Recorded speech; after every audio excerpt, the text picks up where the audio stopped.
When I went to Donetsk, I saw basically what I think the Germans saw in World War II when they inspected the Nazi concentration camps. As an American, I was going through and I was seeing the crimes that were being done by U.S. government weapons and military and finances. I saw shredded buildings. I saw holes in the ground. I saw people's lives ruined. So that was the first takeaway. When I arrived in the city of Donetsk, I saw a war zone. I saw a city of civilians being terrorized. This isn't a conventional war. These are acts of terror being sponsored by the United Kingdom and the United States and NATO for a fooled and doomed campaign against Russia.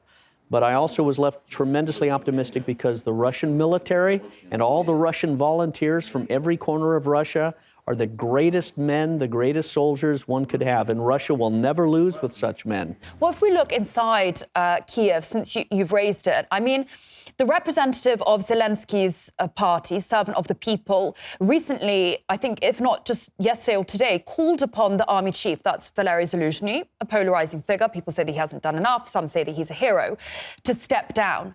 Do you think that we're beginning to see some cracks, a split between the political and the military elite within Ukraine? Well, I think you're witnessing exactly that. You're seeing people in the military realizing this is hopeless. There's no hope for Ukraine. There's no hope for a military victory against Russia. I'm astounded by the Russian humility and patience. I thought Russia would go in within a month and destroy everything. They have not, and it's been a revelation of the magnanimity of the Russian character that Tolstoy and others have talked about. Russia never wanted to go in and hurt Ukrainians, but they could not tolerate a Nazi presence of fanaticism that outlawed the Russian culture, outlawed the Russian language, killed women and children. That was the whole purpose of this. There was no Russian invasion of Ukraine.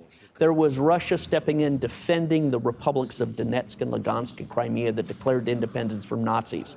So there's been a shift, and I think we're witnessing Zaluzhny or others saying, we have to rise up like Colonel Stauffenberg did in World War II, and the removal of Zelensky follows what they tried to do in the removal of Adolf Hitler. What's the off-ramp then? At what point does Ukraine say, I'm going to sit down and talk to you? The Ukrainian military and the Ukrainian volunteers need to see that Russia is beckoning them to come back to a state of peace.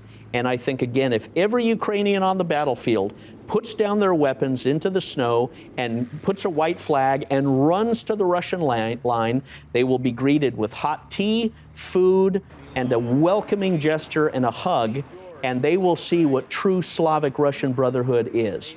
While 500,000 Ukrainian voices call out from the grave in a haunting desolation that the United States and the United Kingdom and all of NATO are responsible for, and there need to be crimes against humanity prosecuting these people for what they did to the Russian people in Donetsk, Lugansk, and Crimea. And I go back to America to make sure those proofs and evidence are brought forth to the American Congress.